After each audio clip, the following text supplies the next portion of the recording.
Kakati eno y'ensonga lwaki ababooda bano bafa nnyo. Ababooda bano bakiki? Abavubuka bano ababooda basibyewo ssente. Buli omu yasibyewo mutwalo. Kati olaba akakko akakalinganga akakko ako akagulumu. Oli n'agamba munne tosobola kuvuga piki eyo n'ogiyisa wano nekkirira wansi nga kwoli. Oli n'amugamba siiya nze navuga dda nsobola naawe. Sibawo ssente oba osibawo. Oyo n'amugamba tusibawo mutwalo. Kono kale ng'ono alinnya piki. Abantu bannange banoonya okufa. Wegamba okufa nawe kutakunoonya gwe okwenoonyeza. Munnange omusajja nga tawalampa piki ng'alyoka ayita eno bw'ati agende akkirire avuge piki akkirire wansi ali omutwalo. Muganda wange piki ebadde emusse.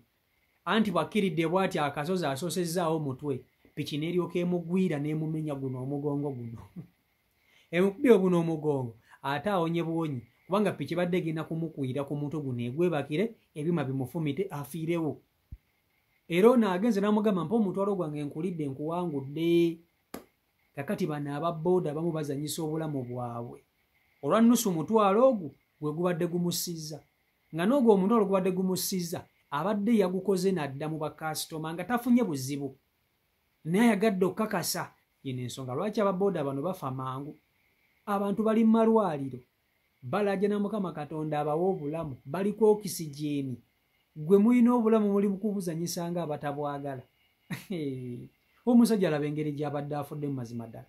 Buli okuba ayagala kakasa mbu ye asobola okuva waggulu. Omanyi zino sitanti abazungu ze bakola. N'abuusa piki n'agigira bw'ati. Katonda naye alowoozezza nti naye abisobola. Piki ebadde emussa nti omugongo egumenye. Kankutuuseko akatambi kano kali mu firimu ya Jingo. Mu ddoboozi lya Jingo okerabireko. Video gimpereka like. Itambule tuke ku buli muntu video yiyo. Abavubuka babaako ebyo ne basinga okunyumirwa baabo. Emyaka egyo.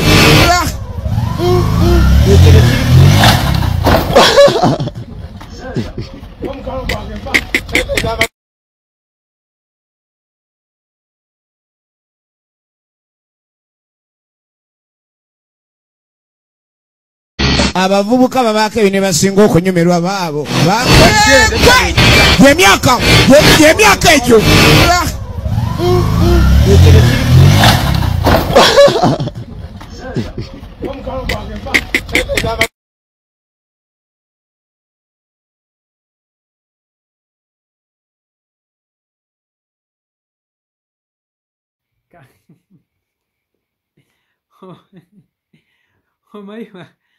Omanyi abantu abamu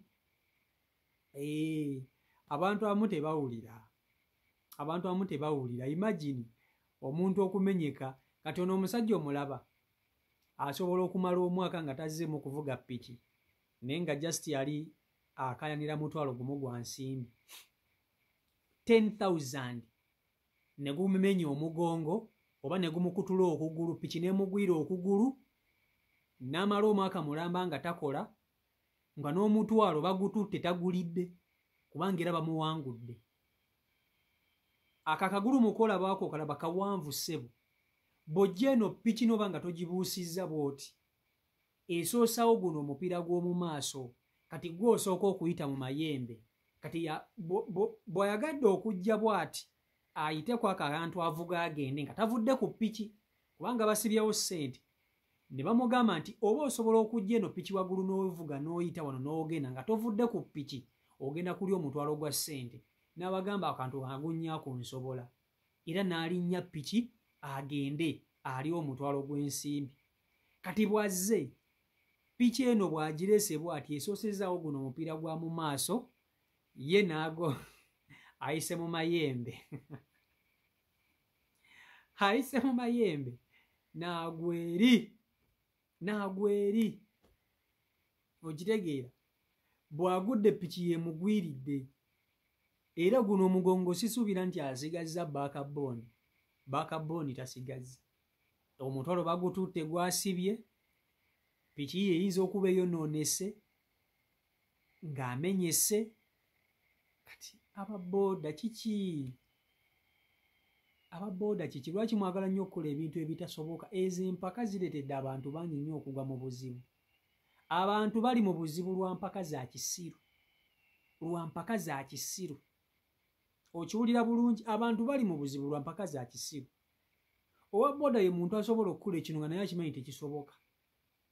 Ng'akimanyi tekisoboka nayagala akikole. Era kyolaba nga ababooda bangi bafudde. Nze siryerabira omusajja owa booda we yali anzise. Twali ku ppiki, omusajja oli yali avuga ppiki bannange. Ekituufu kiri nti yali amanyi. Naye mu kumanya kwe yali atusse ng'ayagala kukola sitanti za kisiru. Okolota sitanti ng'olinako bakasitoma. Tuba tuva nabbinga eyo, nali nina gye nva. Kati mba nkomawo nga tulinnya owa booda. Owa booda yatuyisa mu mipiira gya jatuleera. Mu mipiira gya tuleera. Mu makkati bwegiti. Bannange. N'agamba omusajja ne gwe musajja gwe. Eno ng'avuga bw'afunye olugongo bw'ati. Ne ngamba bannange. Awo we bayita ababooda. Empaka zitadde abantu mu buzibu. Empaka zitadde abantu mu buzibu. Omanyi abantu abafiriddemu abafudde olw'empaka. Zaala, simanyi asibawo ssente. Ng'ovudde ku babooda, waliwo eyo omusajja. Omusajja oyo baali bamuyita